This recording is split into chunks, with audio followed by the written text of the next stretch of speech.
de la Cuaresma nos ayuden a disponernos para celebrar dignamente el misterio pascual y transmitirle al mundo la buena noticia de la salvación. Por nuestro Señor Jesucristo, tu Hijo, que vive y reina contigo en la unidad del Espíritu Santo y es Dios por los siglos de los siglos.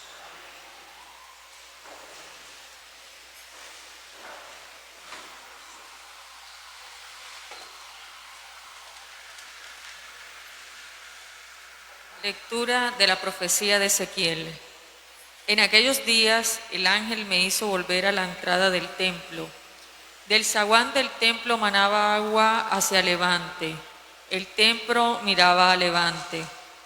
El agua iba bajando por el lado derecho del templo al mediodía del altar. Me sacó por la puerta septentrional y me llevó a la puerta exterior que mira a levante.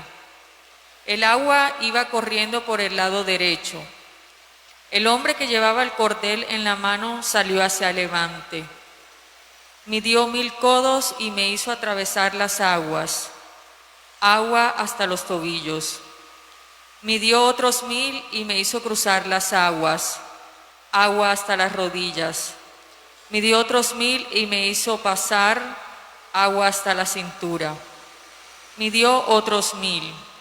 Era un torrente que no pude cruzar, pues habían crecido las aguas y no se hacía pie. Era un torrente que no se podía vadear. Me dijo entonces: ¿has visto, hijo de Adán? A la vuelta me condujo por la orilla del torrente. Al regresar vi a la orilla del río una gran arboleda en sus 2 márgenes. Me dijo: estas aguas fluyen hacia la comarca levantina, bajarán hasta la estepa, desembocarán en el mar de las aguas salobres y lo sanearán. Todos los seres vivos que bullan allí donde desemboque la corriente tendrán vida, y habrá peces en abundancia. Al desembocar allí estas aguas, quedará saneado el mar y habrá vida donde quiera que llegue la corriente. A la vera del río, en sus 2 riberas, crecerán toda clase de frutales. No se marchitarán sus hojas, ni sus frutos se acabarán. Darán cosecha nueva cada luna, porque los riegan aguas que emanan del santuario. Su fruto será comestible y sus hojas medicinales. Palabra de Dios. El Señor de los ejércitos está con nosotros. Nuestro alcázar es el Dios de Jacob.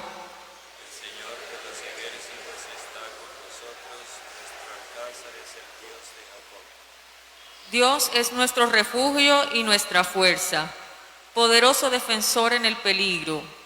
Por eso no tememos aunque tiemble la tierra y los montes se desplomen en el mar. El Señor de los ejércitos está con nosotros, nuestro alcázar es el Dios de Jacob. El correr de las acequias alegra la ciudad de Dios. El Altísimo consagra su morada. Teniendo a Dios en medio no vacila. Dios la socorre al despuntar la aurora. El Señor de los ejércitos está con nosotros, nuestro alcázar es el Dios de Jacob. El Señor de los ejércitos está con nosotros, nuestro alcázar es el Dios de Jacob. Venid a ver las obras del Señor, las maravillas que hace en la tierra. El Señor de los ejércitos está con nosotros, nuestro alcázar es el Dios de Jacob. Tu palabra, Señor, da la vida. Tu palabra, Señor, da la paz. Tu palabra, Señor, es eterna. Tu palabra es la verdad. El Señor esté con ustedes. Y con tu espíritu. Lectura del Santo Evangelio según San Juan. Gloria a ti, Señor. En aquel tiempo se celebraba una fiesta de los judíos y Jesús subió a Jerusalén. Hay en Jerusalén, junto a la puerta de las ovejas, una piscina que llaman en hebreo Betesda. Esta tiene 5 soportales y allí estaban echados muchos enfermos, ciegos, cojos, paralíticos. Estaba también allí un hombre que llevaba 38 años enfermo. Jesús, al verlo echado y sabiendo que ya llevaba mucho tiempo, le dice: ¿quieres quedar sano? El enfermo le contestó: Señor, no tengo a nadie que me meta en la piscina cuando se remueve el agua.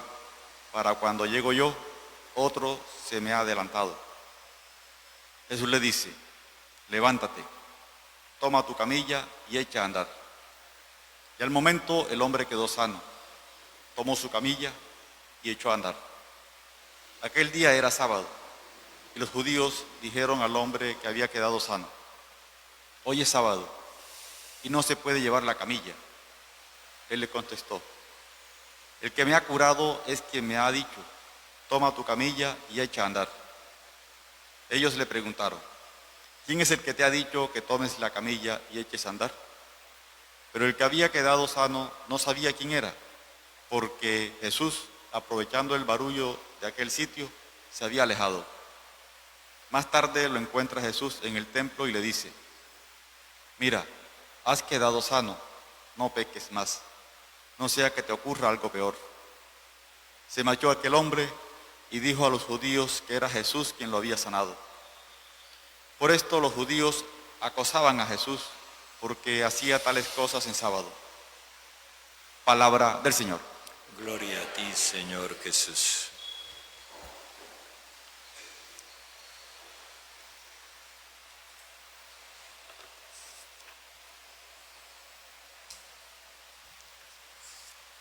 Anoche tuve la oportunidad de hablar con un grupo de amigas respecto del concepto de liberación femenina. En este contexto en el que estamos en estos días, meditando en la libertad que nos ofrece Jesús. Y esta mañana tuve la oportunidad de leer un artículo que me mandó otra amiga, escrito por un ateo que defiende el derecho a la libertad de expresión y hace ver que así como los no abortistas no tienen derecho a quemar las clínicas donde se practican abortos, así tampoco las personas que están de acuerdo con el aborto no tienen derecho a quemar las iglesias. Esto nos pone a pensar en que no hemos entendido todavía el concepto de libertad. Y dolorosamente los cristianos todavía no tomamos conciencia de lo que significa la libertad cristiana. Hay un pensamiento de un pensador español que yo lo he repetido otras veces aquí, que me parece oportuno volverlo a repetir. Manuel Azaña dijo: la libertad no nos hace felices, nos hace personas. Y para ser felices necesitamos ser personas. En el relato que encontramos hoy en el Evangelio se ve una realidad. En el templo restaurado, del templo procede como una corriente de vida. Y esa corriente de vida va avasallando la muerte a su paso, hasta que desemboca en el mar de las aguas pútridas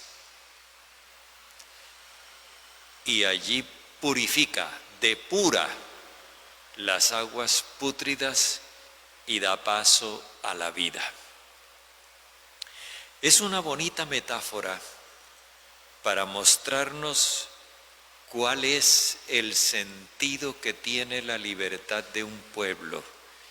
Es algo sagrado, procede de Dios, brota del templo y es algo que favorece la vida.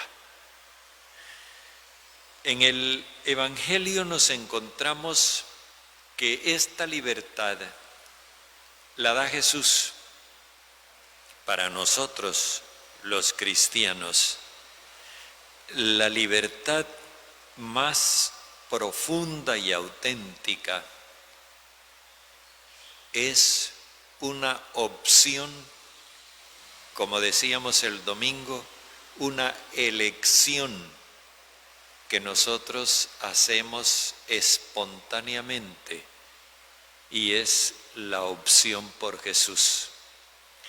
Aquí nos encontramos un relato que nos presenta cómo Jesús da esa libertad.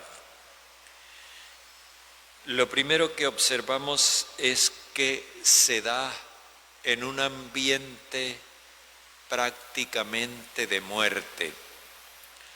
Cuando el evangelista nos presenta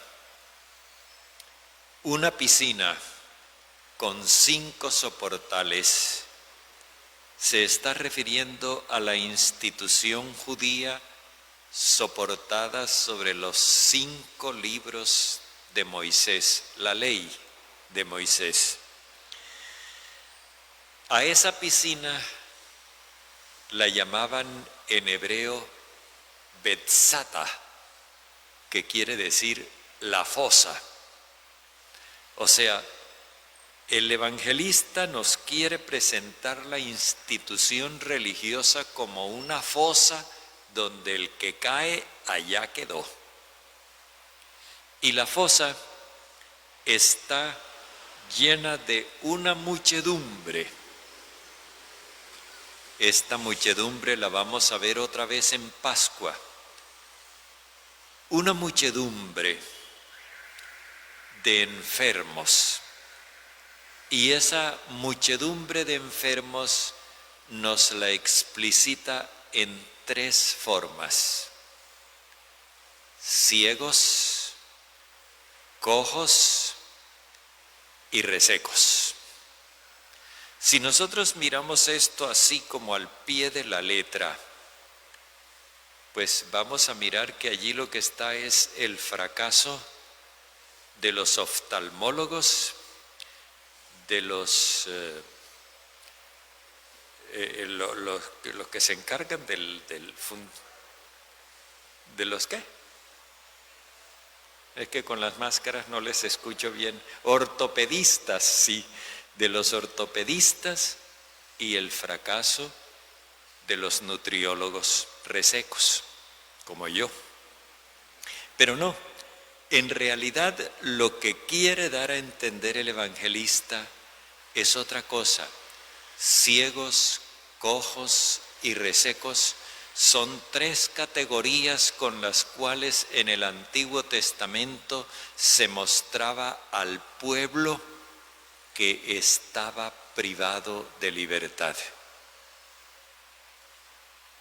Y cuando nosotros vemos en el libro del profeta Isaías, por ejemplo, que dice: los ojos del ciego se abrirán, no se refiere a una cirugía para despegar párpados. Se refiere a que los que estaban en la prisión, en la mazmorra, en la oscuridad, van a poder ver la luz de la libertad. Igual lo del cojo e igual lo de... Por ejemplo, recordemos que la leímos recientemente, el año pasado, aquella escena que presenta el profeta Ezequiel, que ve el pueblo como un montón de huesos resecos. y es el pueblo cautivo en Babilonia.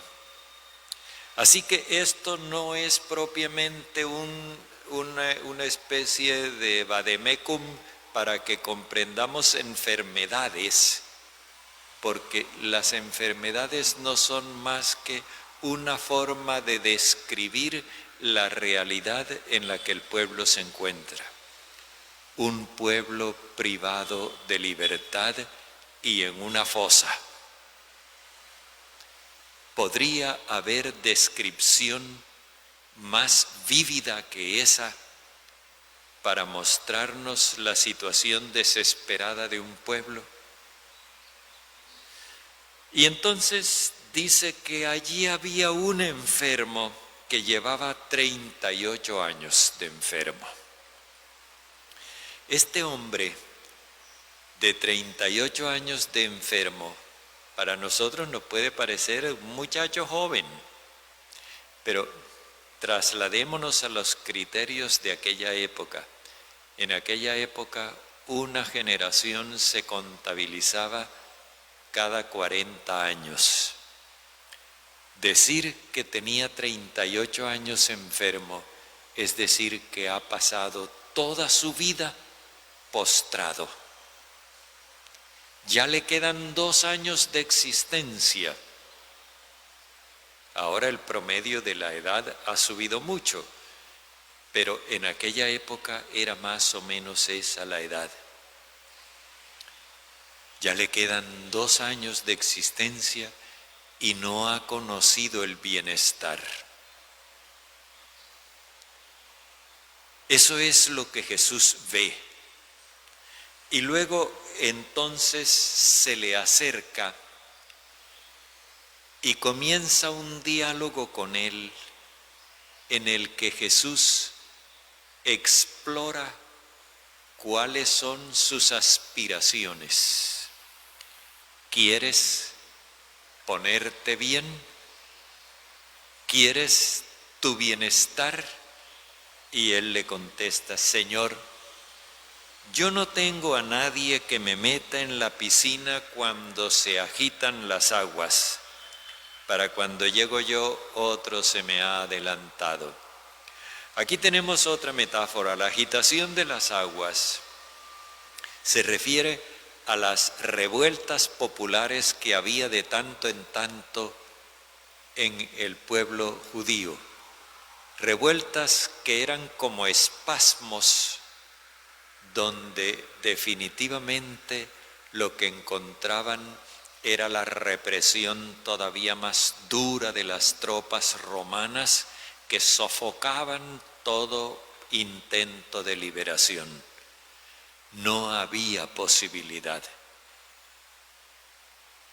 Y entonces Jesús le hace ver que lo que él está deseando está completamente al alcance de sí mismo. No es sino que él tome una decisión. Levántate, toma tu camilla y echa a andar. Tú decides. Tu libertad es una decisión tuya. No es algo que te van a dar los demás. Y entonces el hombre le cree a Jesús y hace lo que Jesús le dice. Pero por supuesto que están los guardianes del orden, de ese orden que es un orden perverso. Los fariseos, los judíos, le dijeron al hombre que había quedado sano: hoy es sábado, no se puede llevar la camilla. Cualquier pretexto es bueno para reprimir la libertad cuando no se quiere que los seres humanos sean libres. Y él contestó: el que me ha curado es quien me ha dicho que tome la camilla y eche a andar. Tomar la camilla no significa simplemente andar con un catre abajo del brazo. Es que la camilla era lo que lo mantenía atado. Él estaba pegado a la camilla y ahora es Él el que lleva la camilla. En otra oportunidad veíamos que la camilla era símbolo de su postración, de su pecado, y que el hecho de que Él lleve la camilla significa que la libertad que ha recibido no le quita su condición pecadora, pero sí lo hace dueño de su vida, y Él puede decidir a dónde va con su vida. No importa que siga siendo pecador, de ahora en adelante no es la camilla la que lo lleva a Él, Él lleva la camilla. Es eso lo que quiere decirnos. Nosotros, cuando nos encontramos con Jesús y le damos nuestra adhesión a Él y creemos en su palabra, no dejamos de ser lo que somos, pero sí comenzamos un proceso en el cual vamos ganando libertad y vamos dejando atrás esa esclavitud. ¿Quién es el que te ha dicho eso? Pero el hombre no sabía quién era Jesús. Jesús ha venido y le ha dado la libertad, pero no se quedó ahí para decir, bueno, ahora vas a andar conmigo. No. Jesús hace el bien y se aleja para que cada uno quede libre de tomar sus decisiones. Él no amarra. Él no sabía quién era Jesús. Y Jesús, aprovechando el barullo, se fue, porque Él no tiene interés en retener a nadie. Es muy importante que nosotros captemos esto. La libertad que Jesús nos da no es condicionada, es completa. El hombre se va al templo y aquí es donde se muestra cuál es el acento que quiere dar el mensaje. El hombre se va al templo y allí lo encuentra Jesús y le dice, no sigas pecando. O sea que el pecado, lo que lo paralizaba, la camilla, era su adhesión a esa institución religiosa que ponía la ley por encima del bienestar del hombre. Esto es lo que el evangelista había dicho al principio, que Jesús es el Cordero de Dios que quita el pecado del mundo. O sea, Jesús es el que viene a hacernos libres de la complicidad con el mal. Y eso es lo que ahora le está diciendo a este hombre. No sigas pecando porque te puede suceder algo peor. Jesús no lo está amenazando. A él eso de amenazas no va con él. Jesús le está avisando que si sigue creyendo en esa institución que no respeta la libertad del hombre, va a terminar peor que lo que estaba. Y entonces ahora sí, el hombre da la adhesión completa. Ahora sale y declara que sigue siendo libre y que esa libertad se la dio Jesús. Por supuesto, esto implica que Jesús se ha vuelto enemigo de ese sistema que priva de libertad a los hombres. No es casual ni es accidental que haya muchas partes en el mundo donde el mensaje cristiano está prohibido por las autoridades civiles. Es que muchas veces, y esto es para que lo pensemos, muchas veces los de fuera se dan cuenta con mayor claridad que los de dentro del potencial humanizador y liberador que tiene el Evangelio. Los que no son cristianos se dan cuenta de que esto es algo que puede cambiar completamente la vida de la persona y la sociedad entera, pero también se dan cuenta de que ese cambio no favorece sus intereses y por eso se oponen, se resisten al Evangelio. Por eso los judíos, los dirigentes judíos, acosaban a Jesús porque él hacía tales cosas en sábado. Jesús siempre será contrario a todo lo que signifique represión de la libertad humana.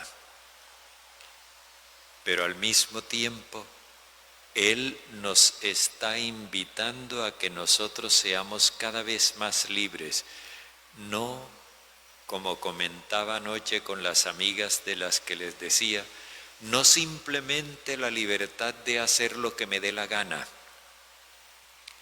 sino la libertad de ser libre de las ganas y sobre todo la libertad para poder amar como Jesús.